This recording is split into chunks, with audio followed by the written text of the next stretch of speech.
Today is Tuesday, which means it's Speedy Tuesday. So I made this video discussing several vintage Omega Speedmasters of different variations. One is a straight lug case and the other two are a little bit more modern, but we'll be talking about the 321 caliber and the 861 caliber. I'm going to start with this one here, which is a reference 105.003, unpolished case, original bezel insert, original hands and dial all matching with the original smaller pushers and original crown. This was acquired from the original owner.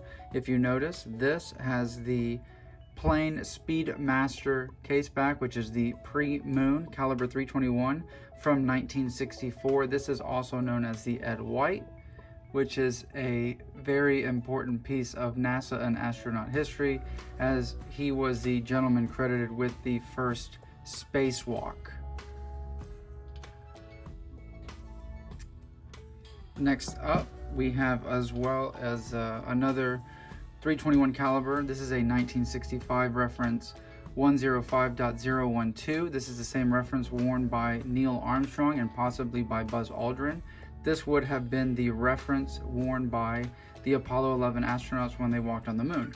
Now, Neil Armstrong was the first to set foot on the moon, but he did not wear his watch when he entered the lunar surface and said the famous words, "It's one small step for man, one giant leap for mankind." Buzz Aldrin followed him a little bit later and he wore his Speedmaster, but that Speedmaster disappeared when it was sent off to the Smithsonian to be displayed, and the watch has been missing ever since, and that's almost a half century ago. If you go to the Air and Space Museum in Washington, D.C., there is an Apollo 11 exhibit, and they do sometimes put Neil Armstrong's personal Speedmaster out. Same reference as this one here, but remember, he did not wear a watch when he walked on the lunar surface. This originally belonged to a NASA engineer, so there is some NASA history, even though it was not an astronaut that wore it. Same case back. If you notice, it's a little bit higher polished here from wrist wear, is the Speedmaster pre-moon logo. The case is different from the original straight lugs that I showed in the previous one. Those were 19 millimeters. These are at 20 millimeters. Original bezel insert, which shows the dot over 90 right here. That's original to the watch. Original pushers and crown, hands, everything matching as to what it was from new. The only difference is the leather strap. Fast forward a couple years, this is a straight riding Speedmaster from 1970. This is a caliber 861, so if you'll notice, the dial on the Omega logo is printed, it's not raised like in the previous models, and that was one of the characteristics of the transition over to the newer caliber 861. The dot is next to the 90, not over the 90. Original pushers and crown. This has been polished at least one time, also acquired from the original owner on an Omega stainless steel Speedmaster bracelet. One big difference here is if you notice the case back, it says the first watch worn on the moon. So after July 20th, 1969, when Apollo 11 landed on the moon, Omega wanted to capitalize on that, and they changed the case backs to this transitional first watch worn on the moon, if you can see here, and then later on in the 1970s and to modern day Speedmasters, you have the embossed moon landing case backs, which are very common because that's what they still use today.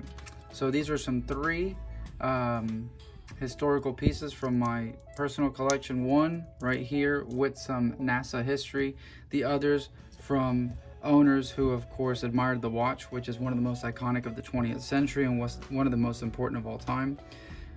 You see the prices and the popularity of the Rolex Daytonas and the collectability today, and you wonder why the Speedmasters are so much less valuable price-wise and why they cost so much less.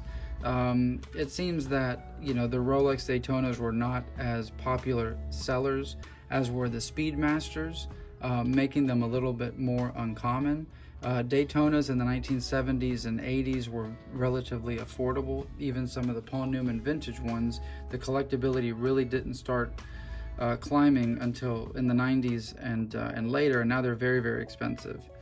But the Speedmaster is a great watch, manual wind, just like the Daytona, which uses a Valjoux 72 caliber from that era. The Speedmaster does not have a screw down crown, which makes it easier to wind on a daily basis. It's a little bit bigger, it's a more durable watch, but still it's iconic. First introduced in 1957 and still made to this day in various variations. Now you can get them in automatic winding movements, but the classic flagship iconic piece is always what you see here, manual wind. The 861 caliber was phased out. There is a little bit more modern movement that's used today, but it's still made with the same characteristics. The crystal's the same, the bracelet's a little bit more heavy duty, but it's the same look overall. These are vintage pieces that tell a story.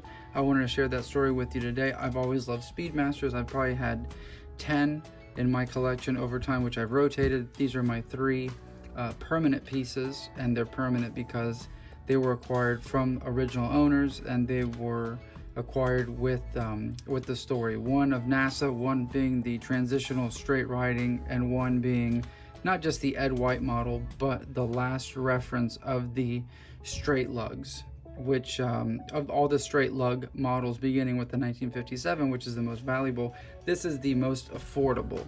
Now that this has the reference 105.003, 64 makes it a little bit less common. You'll see them more common with 105.003 from 63 or 65. Now the 65s doesn't mean that it was manufactured in 65. You always have to go by the serial number that's engraved on the movement, and that gives you the year of manufacture. Or you can request and purchase an extract of the archives from Omega, and they'll tell you the exact date, which is nice to have. It's not the original paperwork, but you know the birth date essentially of the watch, and if you're a history buff, you can compare and look up and see, you know, what was going on in the world the day that that watch was born or brought into the market.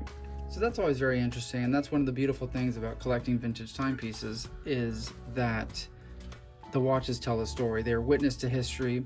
I've discussed this in my first video, but it's the importance. You know, every scratch on a vintage watch tells a story, and if these watches could talk, just imagine the stories they would tell. Thank you for watching, and I appreciate you tuning in, and until the next video, thanks.